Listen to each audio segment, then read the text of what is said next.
And for example, I don't want to mention the name of any church, but you see, you have a small church somewhere, and a church with a big name comes around there, and of course, the few people he has, they go over there.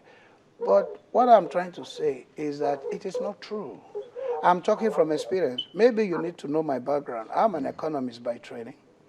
I graduated from IFE. And in my final year, by the grace of God, I won first bank essay contest. I became a banker. And I worked as a banker for 10 years before I voluntarily resigned in 1989 or thereabout into the ministry. Okay, so we will continue that background and we'll talk about it in just a minute, but we just want to take a quick break, and when we're back, we'll continue the conversation. Thank you. I won the essay contest as an undergraduate with First Bank, and part of it was automatic employment, so I didn't have to do any interview. From there, I went to BCCI as training and development manager. I produced a whole lot of bankers. I met one of them recently, and he was asking me, do you still remember all those very, very technical definitions? I was laughing. He said, can you define a check? I said, a check is a bill of exchange drawn on a banker payable on demand. I said, why don't you ask me for a more difficult one? I said, a bill of exchange is an unconditional order in writing, addressed by one person to another, signed by the person giving it, requiring the person to whom it is addressed to pay on demand or at a fixed or determinable future time. So you were brilliant. A sum, thank you, a sum setting in money to or to the other of a specified person or bearer. Exchange Act 1882, Section 3, Subsection 1. Wow, okay. Wow. Now, with all of that, then, okay, we will talk about how you eventually got into the ministry. We'll talk about that. Yeah. But still looking at this issue of taxing other things that the church gets or generate revenue from. If we look at what the revenue is, the revenue stream of the church is, and just look at offering and tithe, what are churches doing with it that would make Nigerians and anybody around seeing what we're doing in this country, what are churches doing with it that would inspire them to say that no matter what amount of money churches generate, it should not be taxed? What is it that churches are doing with that money? Yes. Why? Just give me 1 minute to. I will answer that in a moment. But why I am saying that is because people tend to look at pastors as charlatans. They don't realize where you're coming from. For example, because by the grace of God, I was blessed. When I resigned, I had to resign my job, to come full time. It took the bank, BCCI, 6 months to accept my resignation.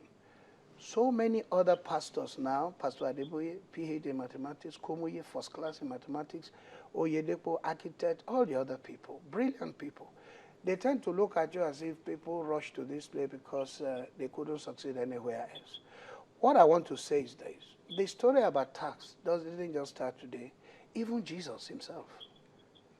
When he was to die, Mary Magdalene came and anointed him with a very expensive perfume. And one of his own, a disciple, said, why wasn't this thing sold and given to the poor? And Jesus told them, the poor you will always have among you. The poor you will always have among you. Jesus himself said that. He said, the poor you always have among you. People don't bother when Dangote prospers or businessmen prosper or footballers prosper. But when a preacher prospers, they raise eyebrow. I don't have a private jet. I can't afford one. But if I'm giving one, I will do Thanksgiving. But do you know why people tend to, have that inclination, that thought about preachers? Yes. Because they think that, the monies they make are actually from the proceeds, what the people give. Yes. So they believe that the people... The president, when inaugurating the conference, indicated that he will do something to ensure that the decisions are brought into the light. So I know that will be done. There is no speculating that this will happen or that will happen. I know. I have a sense that the conference was the demand by Nigerians. And that being the case, Nigerians own the government, the Nigerians own the legislature, the Nigerians own all the apparatus of government, and they will ensure that the decisions are brought to light. That's all I can say. Mr. Arinkawe, let me quickly ask you about the upward review of the retirement age also. What is your take on that? Is it fair in the upcoming months? No, the company rejected. The rejection was not really based on the issue of money. You look at it from the point of saying that there are many people looking for jobs, and you cannot say that those ones that are there now should stay permanently on the job.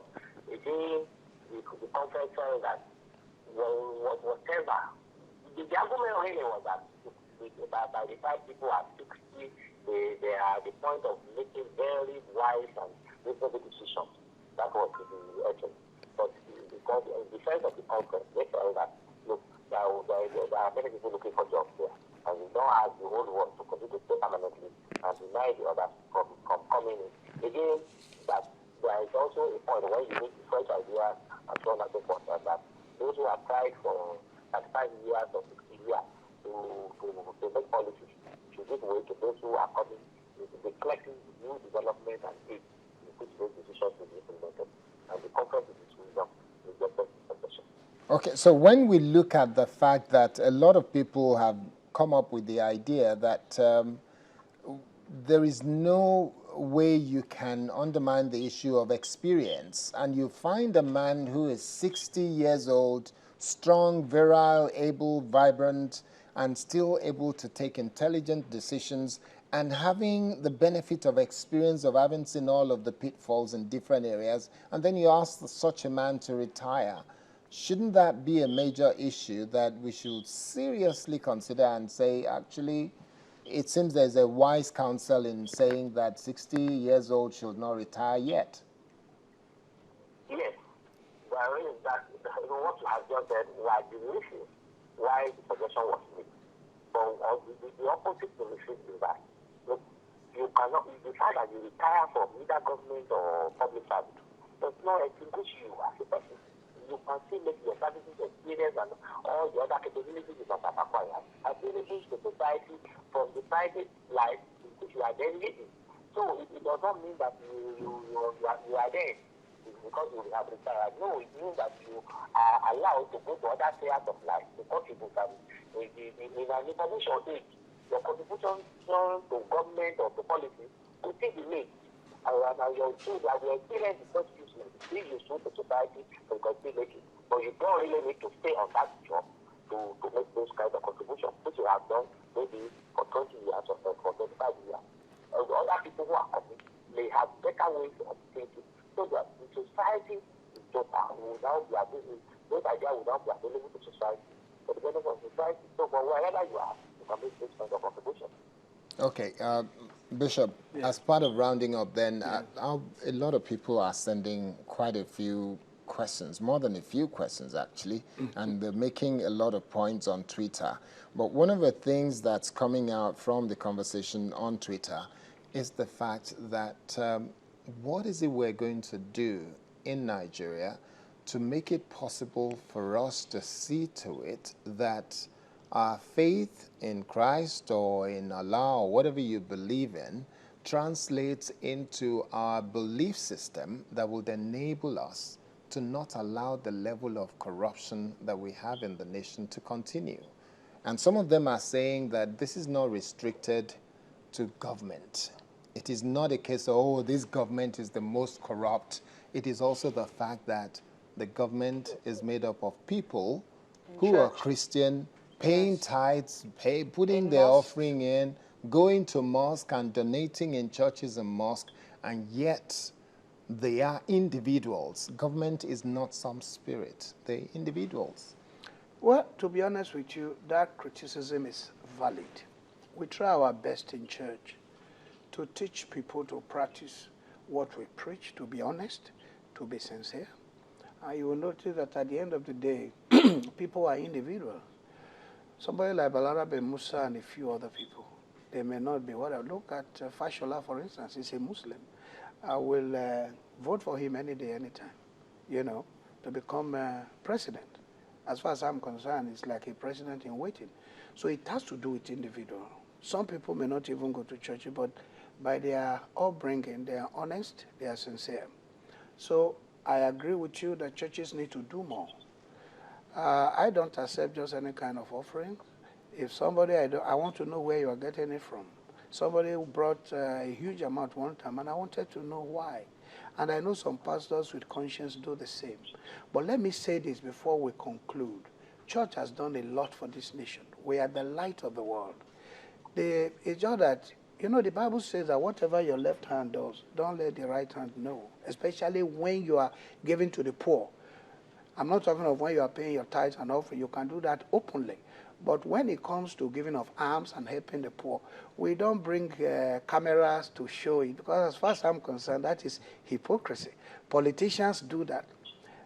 In Nigeria, the government does little or nothing for anybody. I was preaching one day and I cracked a joke. I said, in America, somebody who wants to commit suicide can call the social worker, the social welfare department and say, look, I'm tired of life, I want to die. He only needs to dial 911, and his house will be surrounded by, you know, police and the rest, begging him not to commit suicide. If you do that in Nigeria, they will ask you, you want to commit suicide? I said, by which method, you know? You want to jump into the river or do all of this? We don't have that. The government is not doing much for people. And at the end of the day, what the government is supposed to do is being done by the churches. A lot is being done underground. You understand what I'm saying? Providing affordable accommodation for people, giving them scholarships. Like I said, a lot of indigent people get support from churches. So what I want to say in effect is that the church is underappreciated. Tell me, with all the insecurity in this country, with the humongous corruption everywhere, is it not a mystery that Nigeria is still standing as one piece? What do you think is responsible for that? Prayer. Redeem just finished 100 days of prayer and fasting. Pastor Adeboye is blessed. He has a private job, but he can fast for 100 days. Some pastors that can't even afford a car can't fast for 5 days. So they need to balance this thing. So what I'm saying is that the church is doing so much. God hears and answers prayer. Look at all the criminal thing. It's a mystery to me that Nigeria is still remaining one entity. What has happened in Nigeria, in fact, what happened in Rwanda, Sudan, and the rest, they are like child's play compared to what has happened in Nigeria. Now they kill people, slaughter people just like that. Over 200 girls have been abducted. Nigeria is still one. We are praying. All that we are resorting to is prayer. All I can tell you is that people are different. I want to use the opportunity to say that, look, I have great respect for channels television. There are many channels. I watch, TBN, I watch channels. So I watch every morning, I watch Sunrise. All of them, Chamberlain, Suleiman, Amaokpe, and the rest of them. Of course, I have great respect for you as a GM, and I count this as a very big honor to be able to speak to the people through this channel. And Adeshawa Josh, our wonder girl. I want to say that just as you have, there were already television. There were already television stations before channels. Of course, I have great respect for my brother, John Momo. I'm from Edo State. I'm proud of him. He's done an excellent job. There were already television stations before you, but you have excelled. So it is not by accident that you have been the best station for the past 7 or 8 years. So setting criticism against other television stations cannot apply to you. So it will not be good to throw away the baby with the bathwater. I want to use this opportunity to appeal to Christians and particularly churches that have money, that are blessed, to do more for the country. Tar roads, make schools affordable. Let's preach against corruption and the rest of that. So, okay, thank you. So your final word, Mr. Akin Arinkawe. My final word is that every Nigerian must try to make Nigeria greater than it is. We cannot continue to say we have it apart. We must turn it around so that we have a better future. And in doing that, everybody makes a sacrifice. So it is not just limited to one group. If we don't do so, the repercussion is clear. But if we do so, everybody will make gain. And that is why the recommendation of the conference is important. All these recommendations need to be implemented so that we can move forward. The world is tired of Nigeria not living up to potential. And it attacks that. Nigerians are suffering under the weight of their own misdeeds. So we need to move the country forward. And doing so, everybody must make some sacrifice. And that's all I need to do. Okay. All right. All right. Thank you very much, Mr. Akin Arinkawe, member, Committee on Public Service of the National Conference. And also thank you very much, my Lord Bishop Godwin Alomobo. Thank you very much, sir. Thank you. Well, Sunrise is just about to wrap up the segment, but let me just run through some of the things that have been raised. Someone said, Harry Olufunwa says, ask the bishop, so much religion, so much corruption and incompetence. Why? I think he has responded to that. Clement Dare said that Jesus was not followed because he was rich. People followed him because of the authority he has. That's a good point to raise. And then someone said, the poor will always be with you. How about rich men, camels, and needles? That one is from Harry Olufunwa. And then there's a Jala Olufemi who says, I would rather my pastor fly private jets than have the money paid as tax and only to be embezzled by corrupt government officials. That's a good one. So that one is from Ajala Olufemi. Then Ajiboro Sahid says, why is it that we are quick to blame students? Okay, that's to do with the earlier conversation that Adishawa and I had. Okay, those are some of the points, but please do continue to send your tweets to us. Tweet at us at Sunrise CTV, and you can also tweet at channels TV_NG. Mine is at Cardiac Intemi, and mine is at Adeshewa Josh. So, Sunrise is not going away. We take a short break. When we come back, more to come.